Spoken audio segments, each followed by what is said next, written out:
Hello everyone, আমার নতুন আরও একটা ভিডিওতে তোমাদের অনেক অনেক ওয়েলকাম। তোমরা সবাই কেমন আছো? আশা করি ভীষণ ভালো আছো, আর আমিও বেশ ভালো আছি। তো অনেক দিনই তোমাদের সাথে আমি কোনোরকম সেভাবে ব্লগ শেয়ার করতে পারছি না। তো আমি আজকে ঠিক করেছিলাম আমরা সবাই মিলে একটু ঘুরতে যাব। তো ভাবলাম যখন ঘুরতেই যাচ্ছি একটা ছোট্ট করে ব্লগ তোমাদের সাথে শেয়ার করি। তো এখানে আমি অলমোস্ট রেডি ছিলাম। তো এখানে চুড়ি কানের পরে নিলাম আর একটু পারফিউম লাগিয়ে বেরিয়ে পড়লাম।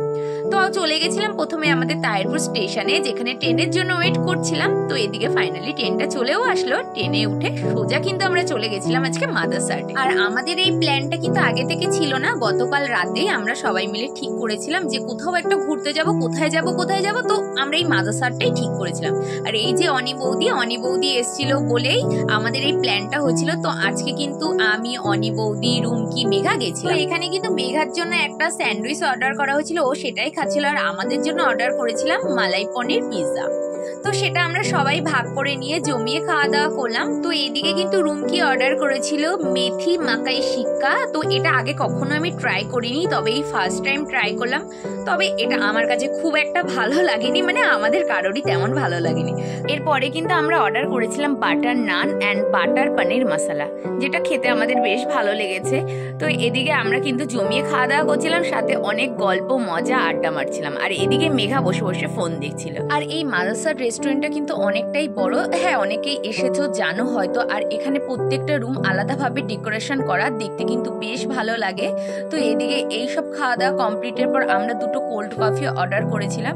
তো এদিকে চিয়ার্স করে আমি আর অনিব শুরু করে দিলাম খাওয়া দাওয়া। তো এদিকে খাওয়ার সাথে সাথে কিন্তু আমরা প্রচুর গল্প করছিলাম আজকে, কারণ আমরা এক জায়গায় থাকলে প্রচুরই গল্প হয়। তো এইসব খাওয়া দাওয়ার পর এই একটা সেকশন ছিল যেখানে ককটেল মকটেল এছাড়াও আইসক্রিম নানা কিছু ছিল। তো ওখান থেকে ভেবেছিলাম আমরা কিছু একটা নেব। তো এখান থেকে কিন্তু আমরা অর্ডার করেছিলাম ভার্জিন মোজিতো, তো যেটা দেখতে ভীষণই ভালো লাগছে। তো এখানে খুব সুন্দর করে বানিয়ে ওরা খুব সুন্দর করে সার্ভ করেছিল। আর এই এরিয়াটা ছিল ককটেল মকটেল এরিয়া। তো এটা দেখতে দেখো ঠিক কতটা সুন্দর লাগছে, আর খুব সুন্দর করে গার্নিশিং করে ওরা দিয়েছিল।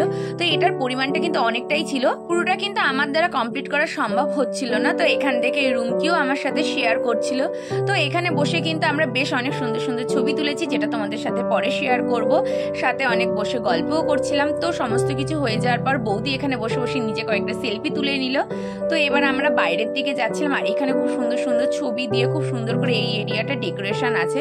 তো এখান থেকে ওরা মৌরি নিচ্ছিল, সাথে কিন্তু আমিও নিয়েছিলাম। আর খাওয়া দাওয়া শেষে একটু মৌরি না খেলে ঠিক ব্যাপারটা জমে না। যাই হোক, মৌরি টৌরি খেয়ে ওখান থেকে কিন্তু আমরা বেরিয়ে পড়লাম। আর মাদারসাটে ঠিক ঢোকার সময় একটা কুড়ে ঘর মতন আছে, যেখানটায় অনেক রকম হ্যান্ডমেড জুয়েলারি পাওয়া যায়। এটা সোনাঝুরি থেকে হয়তো ওরা বসে। তো এখানে কিন্তু অনেক হ্যান্ড ব্যাগ পাওয়া যাচ্ছিল, হ্যান্ডমেড জুয়েলারি পাওয়া যাচ্ছিল, অক্সিডাইজের নানা রকমের জুয়েলারি পাওয়া যাচ্ছিল। তো সেগুলোই দেখছিলাম। আর এই ব্যাগগুলো দেখো, এত সুন্দর লাগছিল ব্যাগগুলো, প্রত্যেকটাই কিন্তু হ্যান্ডমেড ছিল। আর এখানে এক ধরনের ব্রেসলেট আমার খুব ভালো লেগেছিল, সেটাই দেখছিলাম। তো এখান থেকে আমি তেমন কিছু নিইনি, তবে রুমকি একটা গলার সেট নিয়েছিল, বৌদি নিয়েছিল এই যে এই গলারটাই নিয়েছিল। তো এইভাবেই আজকে একটা খুব সুন্দর দিন কাটালাম। তোমাদের ভিডিওটা কেমন লাগলো জানিও, ভালো লাগলে অবশ্যই পেজে একটা ফলো করে দিয়ে যেও। বাই।